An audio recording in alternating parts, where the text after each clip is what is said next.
काम रूप बैरी ज्ञानिनो नित्य बैरिना। इसको दुश्मन कौन समझता है? काम को मित्र समझता है, दुश्मन कहां समझता है? अंदर कामनाएं उत्पन्न नहीं, कभी जले कि ये दुश्मन जागृत हो रहा, नहीं, आप उसको मित्र मान रहे। जो मन कामना से युक्त होता है उसे पूर्ति करने के लिए प्रयासरत हो जाते हैं। साधन ना करने वालों के लिए ये महान दुखदाई है, पर वो पहचानते नहीं है और साधक पहचानता है इसे। भगवान स्वयं कह रहे हैं कि जो विवेकशील मेरी साधना प्राप्ति में लगा है उसका ये नित्य बैरी है। प्रतिपल ये कष्ट देने वाला काम है, यही भगवत प्राप्ति नहीं होने देता। जहां काम तहां राम नहीं, जहां राम नहीं काम, ये एक साथ नहीं रह सकते। अभी काम है कामना, इसीलिए अंदर भगवत साक्षात्कार नहीं हो पा रहा।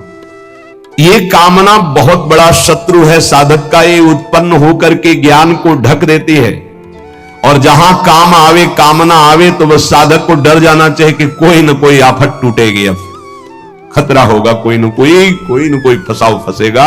विषय चुगा जिन चुगे मन, चुगत कछुक सुख होए, फिर फांसी ऐसी लगे तेई सम दुख न हो। आएगा कोई न कोई दुख आएगा, आपत्ति आएगी, विपत्ति आएगी। जो परमार्थ मार्ग के साधक हैं, महान पद पर आरूढ़ होना चाहते हैं, उन साधक को ये काम भ्रष्ट करने के लिए चुनौती देता है।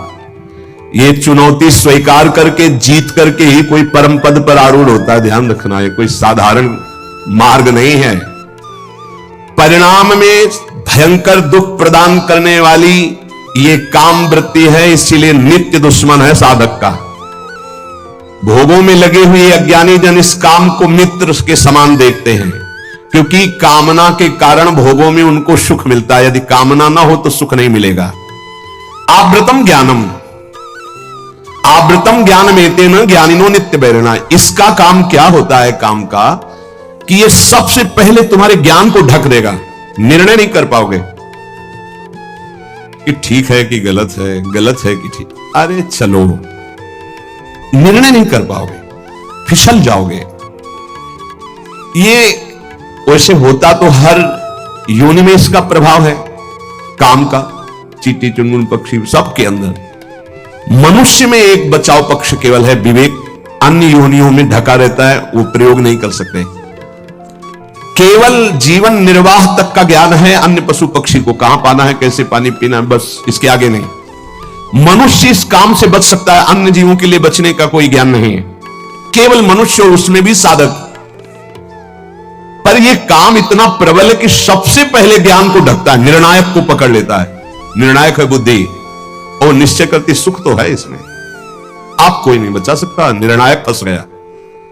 पेशकार चिल्लाता रहे और न्यायाधीश ना बोले तो पेशकार की एक भी नहीं चलेगी। मन है पेशकार, बुद्धि है न्यायाधीश, और न्यायाधीश बोल पड़े तो फिर पेशकार की नहीं चलेगी। न्यायाधीश को ही पटकता है, बुद्धि न्यायाधीश है पूरे साधना में, पूरे अंतःकरण में। काम बुद्धि को सबसे पहले, मुखिया को पकड़ ले, पूरा का पूरा घर अधीन हो गया।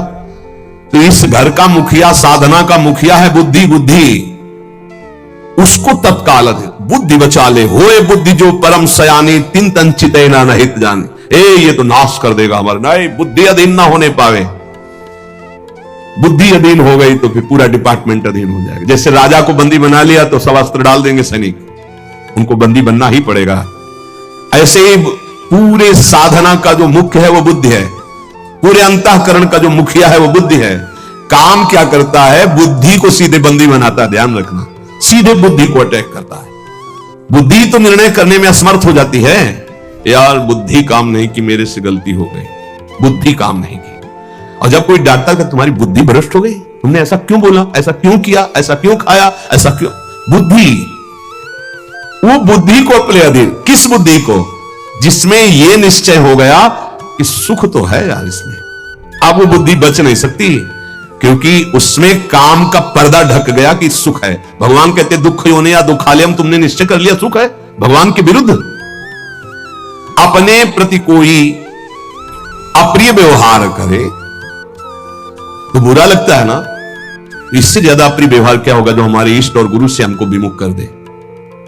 वो बुरा नहीं लगा तुम्हें, काम तुम्हें प्रिय लगा, यही बुद्धि भ्रष्ट का लक्षण है। और देख लो, इष्ट और गुरु से न जाने कितने दूर कर देता है ये काम। अगर साधक इस वैरी को वैरी की तरह देखे, तभी क्या ज्ञानिनो नित्य वैरिणा, तुम्हारे परम सत्य इष्ट से दूर कर दिया स्मरण, और तुम्हें बुरा नहीं लगा, तुम उसको प्रिय भाव से देख रहे हो काम को, इसका मतलब तुम्हारी बुद्धि भ्रष्ट हो गई, पकड़ में आ गई काम के। इसलिए निरंतर भजन करना। सेवक जी महाराज निष्काम धर्म के सिद्धांत के वर्णन करने वाले वो भी मांग रहे हैं, देव कृपा करी बुद्धि प्रकाश, हमारी बुद्धि सदैव प्रकाशित रहे, अंधकार से युक्त ना हो तभी ठीक है। अगर प्रकाश क्या है? नाम, नाम जप, उसी से शुद्ध ज्ञान बचा रहेगा। नहीं, ज्ञान होने पर भी ज्ञान को ढक देगा। नाम जप बहुत आवश्यक है, बहुत आवश्यक। नाम जप देख लेना, अगर आप पकड़ लिए नाम जप तो आप परिणाम देख लेना, लोक परलोक में सब जगह। तुमको ये तो याद नहीं रहेगा कि ये शब्द बार बार याद रहे कि देख लेना, कृतार्थ कर दिया, ये बात याद नहीं रहेगी, लेकिन कृतार्थ हो जाओगे। मान लो, केवल तुम मान लो। आंख मूंद के जब सब कर ही रहे हो तो एक और पकड़ लो ना, राधा राधा राधा राधा, सुख मिले दुख मिले, अब कुछ भी हो छूटने वाला नहीं राधा नाम, तो आप देख लेना परिणाम में। कामना के त्याग में सुख है, ये बुद्धि ज्ञान नहीं दे पा रही है। ज्ञान तो है कि गलत है, पर अंदर है कि इसमें सुख है, तो गलत होने पर भी हमसे हो जाता है। ये ज्ञान सच्चा नहीं है कि इसमें सुख नहीं है। और जिसके हृदय में ये आ गया है कि संसार में भोगों में सुख नहीं है, सातरत सातरत सा लोकांतार्यति, बस इतना ही झंझट है। जो फसाव है, जो बंधन है, वो केवल इतना ही है कि शास्त्र और सदगुरुदेव कह रहे हैं संसार में भोगों में सुख नहीं है, वो हमारी बुद्धि कह रही है। बस ये झगड़ा मिट जाए, जो वो कह रहे हैं कि नहीं, तो हमारे हृदय में भी आ जाए नहीं, बस हो गया। इतनी बात केवल सुधारनी है साधना से, कि जो शास्त्र और गुरुदेव कह रहे कि संसार में भोगों में सुख नहीं, तो वही बात हमारे हृदय में आ जाए। वो उतर नहीं रही। ईमानदारी से वृंदावन की भूमि में बैठे हो, देख ले, हाँ कहीं बहुत है तुम दुखी हो गए हो तो कहोगे कि सुख नहीं है, पर अनुकूलता आ जाने पर आ जाएगा कि सुख है। कहीं पिट चुके हो तो कह दोगे कि बहुत दुख है, क्योंकि वहां पिट चुके हो। लेकिन वही अनुकूलता आ जाए तो फिर आ जाएगा कि ले सुख तो है। बहुत विचित्र है, भगवान की माया बहुत विचित्र है। जब मनुष्य उपासना मार्ग में चलता है तो कामनाओं की बाढ़ आती है, ध्यान रख लो। कैसे? जैसे किसी दुश्मन को गिरा दिया है, वो पड़ा है तो वो आराम से बैठा हुआ, उसको कोई दिक्कत नहीं क्योंकि पड़ा है। अगर खड़ा हो गया दुश्मन, अब वो क्या करेगा? बैठा रहेगा? वो तो पूरी ताकत लगा के फिर गिराएगा। अपने लोग खड़े नहीं, अपने लोग चल पड़े हैं प्रभु की तरफ। आप काम टांग मारेगा कि एक कदम नहीं चलने देंगे। तो ये ज्ञानिनो नित्य वैरिणा।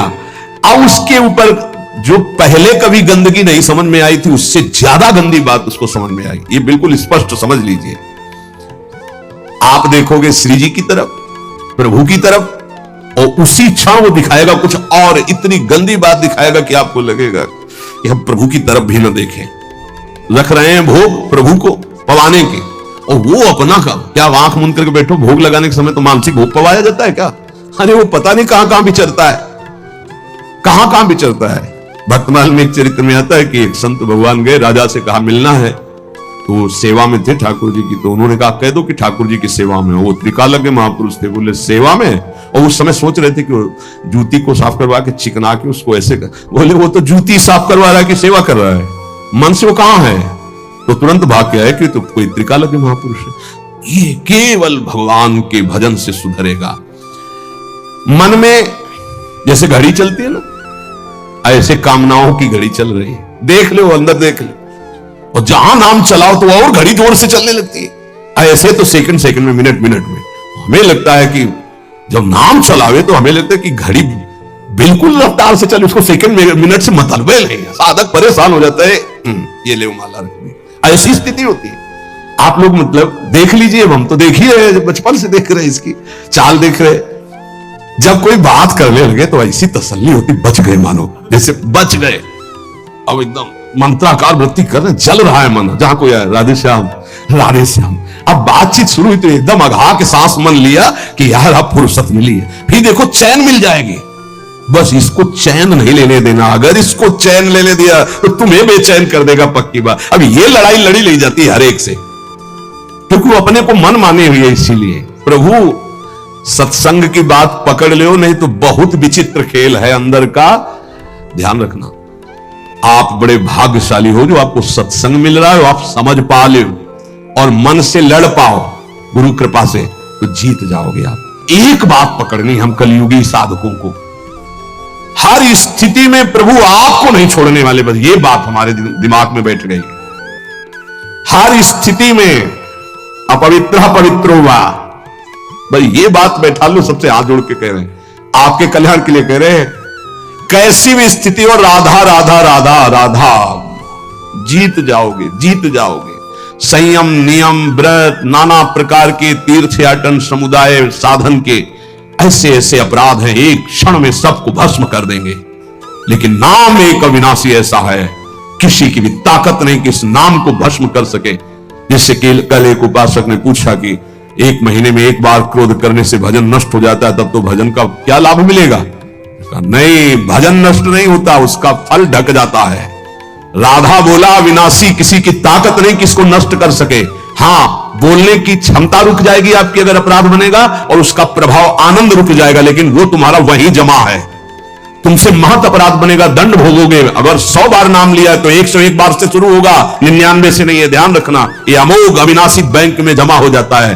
भरत जी मृग बने तो मृग की अवस्था में भी वही मंत्र जपे जो भरत जी के रूप में जप रहे थे। इसलिए नाम नहीं छोड़ेंगे महाराज, चाहे जहां हमको तुम्हारी माया ले जाए, हम बोलेंगे राधा राधा ही, यही जीवन का परम लाभ मिल जाएगा अगर पकड़ लो प्रभु का नाम, प्रियाजू का नाम।